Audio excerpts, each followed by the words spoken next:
AP ముఖ్యమంత్రి చంద్రబాబు నాయుడు విడుదల చేసిన విజన్ డాక్యుమెంట్ ఎంత నవ్వులు పాలవుతోంది అన్నది ఈరోజు ఆంధ్రజ్యోతి పత్రికలో వచ్చిన కథనం బట్టి అర్థమవుతుంది.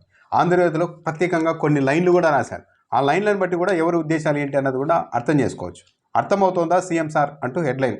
జనంలోనికి వెళ్ళని స్వర్ణాంధ్ర 2047 పత్రం. ప్రపంచ స్థాయి ఇంగ్లీష్తో తంటాలు. ఐఏఎస్లకే అర్థం కాని పదజాలం. విద్యాసంస్థలో చర్చలు జరపాలన్న సీఎం, మాకే తలకెక్కలేదు, జనానికి ఏం చెప్తాం, తలలు పట్టుకుంటున్న అధికారులు. ఇలాగైతే ప్రభుత్వ లక్ష్యం ప్రజలకు చేరేదెలా అని రాశారు.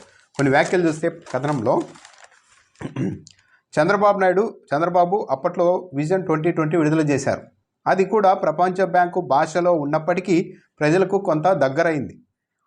ఇప్పుడు స్వర్ణాంధ్ర 2047 దీనికి పూర్తి భిన్నంగా ఉందని అధికారులు పేర్కొంటున్నారు. భిన్నంగా ఏం కాదు.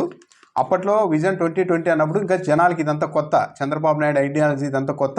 ఆయన పిఆర్ స్టంటు, ఆయన చెప్పే మాటలు, మేనేజ్మెంటు, ఇట్లా భూతల స్వర్గం కళ్ళ ముందు చూపించినట్టు మాట్లాడి అవన్నీ చూసి అప్పట్లో నిజంగానే విజన్ 2020 అన్నది ఏమన్నా కాస్త ఉందేమో అని కాస్త ఆసక్తికరంగా ప్రజలు లుక్ వేసారే. కానీ ఇప్పుడు అర్థమైపోయింది. చంద్రబాబు నాయుడు వచ్చిన ప్రతిసారి విజన్ 2020 అంటారు, విజన్ 29 అంటారు, 47 అంటారు. ఇవన్నీ కామన్లీ, ఇవన్నీ కథలు కబుర్లు అని ప్రజలకు అర్థమైపోయింది. కాబట్టి ఇప్పుడు ఈ విజన్ 2047 మీద ఏమాత్రం ఎవరికి ఆసక్తి లేని పరిస్థితి ఏర్పడింది.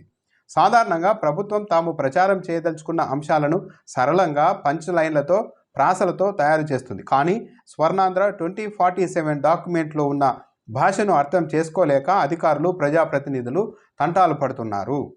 మీడియాకైనా అర్థమయ్యేలా వివరించి ఉంటే అసలు ఉద్దేశం ప్రజలకు చేరేది. అసలు అధికారులకు వాళ్ళకి అర్థం కావడం లేదు. కనీసం మీడియాకు అంటే ట్రాన్స్లేట్ చేయడానికి ఆ పదాలన్నీ ఈజీగా ఉంటే కనీసం మేమైనా కూడా ట్రాన్స్లేట్ చేసి ప్రజల్లోనికి తీసుకెళ్లే వాళ్ళం కదా అన్నది ఆంధ్రజ్యోతి ఉద్దేశంలా కనపడుతోంది. కానీ మాకు కూడా అర్థం కావడం లేదు. ఆ ఇంగ్లీషు, ఆ పదజాలం అవన్నీ మాకు కూడా అర్థం కావట్లేదు. కాబట్టి మేము కూడా ప్రజల్లోనికి తీసుకోలేకపోతున్నాం, ఏమీ చేయలేకపోతుంది మీడియా అన్నట్టుగా ఆంధ్రజ్యోతి రాసింది. విజన్ డాక్యుమెంట్లో వ్యవసాయం గురించి రాసుకొచ్చారు. కానీ ఆ రంగం అభివృద్ధికి ప్రభుత్వం ఏం చేయదలుచుకుంటుందో రైతులకు అర్థం కాదు.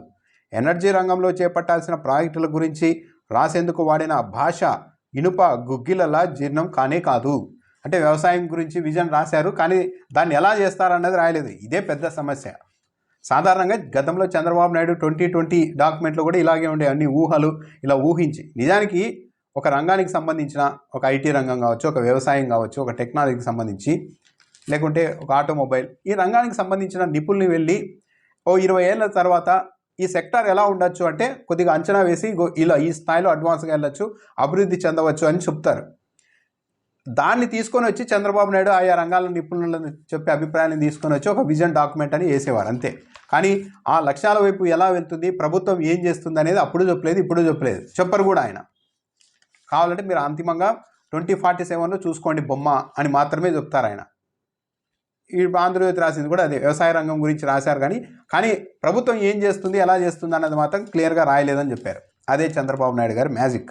డాక్యుమెంట్లలో ఉన్న 10 సూత్రాలను అంశాల వారీగా గ్రామ స్థాయిలో ప్రజల్లో చర్చకు పెట్టాలని ప్రజాప్రతినిధులను పలుమార్లు ఆదేశించారు. ఒకరికి చెప్పాలంటే వీళ్ళకి అర్థం కావాలి కదా. అంటే చంద్రబాబు నాయుడు చెప్తున్నారే కానీ అది ఎవరికీ అర్థం కావడం లేదు. నాకు తెలిసి చంద్రబాబు నాయుడు గారు కూడా పూర్తిగా చదివి ఉంటారో లేదో.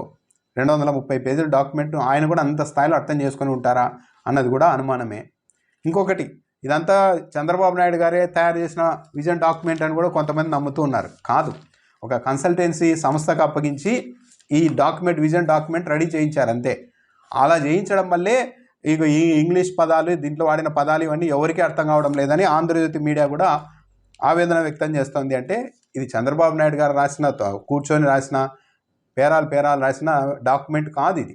ఆయా రంగానికి సంబంధించిన నిపుణులు రాస్తే దాన్ని చంద్రబాబు నాయుడు గారు ఆవిష్కరించారు. ఒక 10 ఏళ్ళ తర్వాత చంద్రబాబు నాయుడు గారు ఆ రోజే చెప్పారని ప్రచారం చేసుకుంటారు. కానీ చంద్రబాబు నాయుడు గారు ఇవన్నీ చెప్పరు. 230 పేజీల విజన్ డాక్యుమెంట్ను అర్థం చేసుకునేందుకు అధికారులు ప్రయత్నించారు. కానీ ఆ ప్రయత్నంలో విఫలమయ్యారు. అధికారులు కొంతమంది ట్రై చేశారంట అర్థం చేసుకోవడానికి, మధ్యలోనే ఆపేశారు, విఫలమయ్యారంట. ఇది మనకు అర్థమయ్యేది కాదు, పోయేది కాదు అని చెప్పేసి వదిలేశారంట. ప్రతి పేజీలో అర్థం కాని పదజాలంతో కన్సల్టెంట్లు తమ భాషా పరిజ్ఞానాన్ని చాటుకున్నారు. సామాన్యుల విషయం అటుంచితే ప్రజాప్రతినిధులు, అధికారులు, ఉద్యోగులకు కూడా అర్థం కాని పరిస్థితి. విజన్ డాక్యుమెంట్ అసలు ఉద్దేశమే అది. ఎవరికి అర్థం కాని టర్మినాలజీలోనే ఉంటేనే దానికి వాల్యూ. ప్రజలందరికీ అర్థమైపోతే కనిపెట్టేస్తారు దీని గురించి. 230 పేజీల డాక్యుమెంట్ను ఏదో గంట సేపులో చదివి అర్థం చేసుకునేంత ఈజీగా ఉంటే దీన్ని ఎక్కువ మంది చదివితే దీనిలోని లొసుగులు ఏంటి దీని కథ అన్నదంతా అందరికీ అర్థమైపోతుంది. ఊరికే ఊహించుకొని ఇలా ఉండొచ్చు 47లో అని రాసుకున్నారే కానీ ఆ ప్రభుత్వం ఆ రోజుకి ఈ లక్ష్యాలను అందుకునేందుకు ఎలాంటి రోడ్ మ్యాప్ ఉంది, ఎలాంటి ఆలోచన ఉంది, ఎలాంటి ప్రణాళిక ఉంది అన్నది దీంట్లో ఎక్కడ ఉండదు కాబట్టి తెలిసిపోతుంది అసలు విషయం. కాబట్టి దీన్ని ఇదంతా పిఆర్ స్టంట్ చెప్పాలంటే. ఈ విజన్ డాక్యుమెంట్లు 2047లు దీనితో అయ్యేది లేదు. చంద్రబాబు నాయుడు గారి అదృష్టం ఏంటంటే ఆయన విజన్లు ఎప్పటికీ సజీవంగా ఉంటూ ఉన్నాయి అంటే మధ్యలో చంద్రబాబు నాయుడు గారు ఓడిపోవడం వల్ల. అప్పట్లో విజన్ 2020 అన్నారు, మధ్యలో కాంగ్రెస్ ప్రభుత్వం వచ్చింది. ఏం చెప్పారు 2020కి వచ్చేసరికి? నేను అలాగే కంటిన్యూగా గెలిచి ఉంటే నేను అప్పట్లో చెప్పిన విజన్ 2020 సాకారం అయ్యేది, మధ్యలో కాంగ్రెస్ వచ్చింది కాబట్టి నేనేం చేయలేకపోయాను అన్నారు. మళ్ళీ 2014-19 మధ్య ఒక డాక్యుమెంట్ విడుదల చేశారు. 2019-24 మధ్య జగన్మోహన్ రెడ్డి వచ్చారు. కాబట్టి నేను కంటిన్యూగా ఉంటే అలాగే జరిగేది అంటారు. ఇప్పుడు విజన్ 2047 కూడా అంతే. చంద్రబాబు నాయుడు గారు ఓడిపోయి మధ్యలో ఇంకో ప్రభుత్వం వచ్చి ఎంత చేస్తే ఒకవేళ అప్పటికి ఉన్నా కూడా నేను ఆ రోజే చెప్పాను విజన్ 2047 అంటే కంటిన్యూగా నన్ను గెలిపించి ఉంటే ఇది సార్థకమయ్యేది, సాకారం అయ్యేది. కానీ మధ్యలో మమ్మల్ని ఓడించారు కాబట్టి ఇది సాధ్యం కాలేదు అని మళ్ళీ చెప్తారు అంతే. 2047 కూడా ఉంటే మళ్ళీ 2080 అంటారు అంతే.